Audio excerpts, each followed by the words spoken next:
Video ini dibuat untuk memenuhi tugas ujian akhir semester mata kuliah Dasar-Dasar Manajemen Pendidikan Islam. Di dalam video ini saya akan menjawab 2 pertanyaan yang sudah diberikan oleh dosen pengampu saya, yaitu Ibu Nur Hikmah MPDI.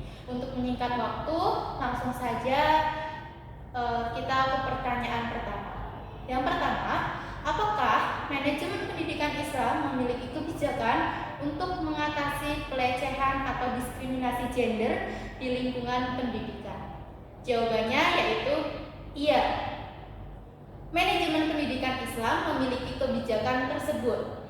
Sebagaimana prinsip-prinsip agama Islam, manajemen pendidikan Islam juga menganut prinsip kesetaraan gender dalam lingkungan pendidikan. Oleh karena itu, manajemen pendidikan Islam akan memiliki kebijakan untuk mengatasi pelecehan atau diskriminasi gender dalam lingkungan pendidikan. Hal ini sejalan dengan tujuan utama dari pendidikan Islam itu sendiri, yaitu menciptakan manusia yang berakhlak mulia dan mampu memberikan kontribusi positif bagi masyarakat. Hal itu juga dijelaskan oleh Ibu Nur Hikmah dalam pertemuan terakhirnya, bahwa tujuan dari pendidikan Islam itu sendiri tidak hanya berorientasi kepada duniawinya saja, namun juga berpengaruh ke orientasi ukhrawinya. Nah, contoh kebijakan yang dapat diambil oleh manajemen pendidikan Islam untuk mengatasi pelecehan atau diskriminasi gender di lingkungan pendidikan diantaranya. Yang pertama yaitu pelatihan kesadaran gender. Dalam hal ini, manajemen pendidikan Islam dapat memberikan pelatihan kesadaran gender kepada seluruh siswa dan staf pendidik untuk membangun kesadaran mereka tentang isu-isu gender dan tentunya memberikan pemahaman tentang persamaan hak bagi semua individu. Yang kedua yaitu kebijakan tentang perlindungan dari pelecehan dan diskriminasi gender. Dalam hal ini, manajemen pendidikan Islam dapat membuat kebijakan yang jelas dan tegas dalam menghadapi permasalahan pelecehan dan diskriminasi gender di lingkungan pendidikan.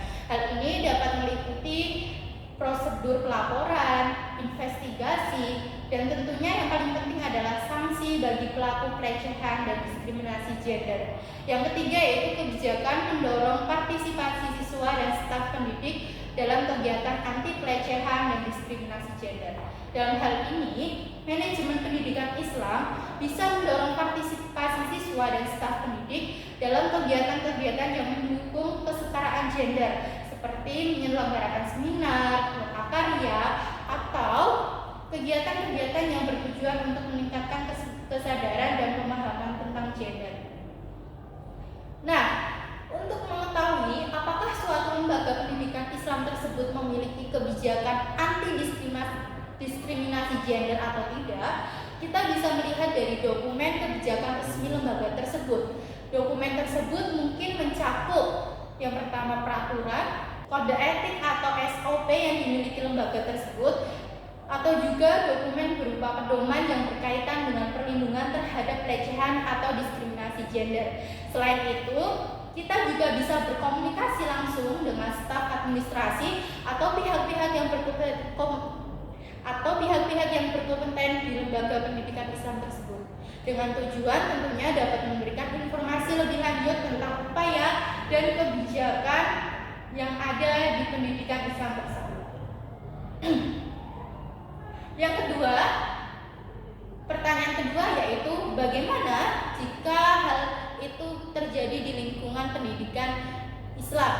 Nah, jika permasalahan diskriminasi gender atau pelecehan seksual ini ada di lingkungan madrasah atau lingkungan sekolah, tentunya manajemen pendidikan Islam ini harus segera mengambil tindakan yang tegas dan efektif untuk mencegah terjadinya hal tersebut. Beberapa tindakan yang dapat dilakukan oleh manajemen pendidikan Islam diantaranya, yang pertama mendengarkan pengaduan, yang kedua membuat aduan tertulis, yang ketiga melakukan investigasi, yang keempat mengambil tindakan sesuai kebijakan,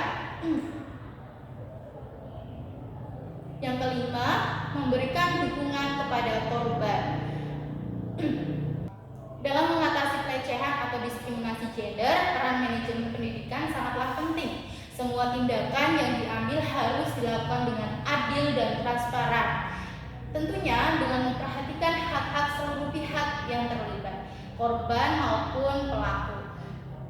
Cukup sekian yang bisa saya sampaikan untuk menjawab pertanyaan ujian akhir semester ini. Mohon maaf dan terima kasih. Wassalamualaikum warahmatullahi wabarakatuh.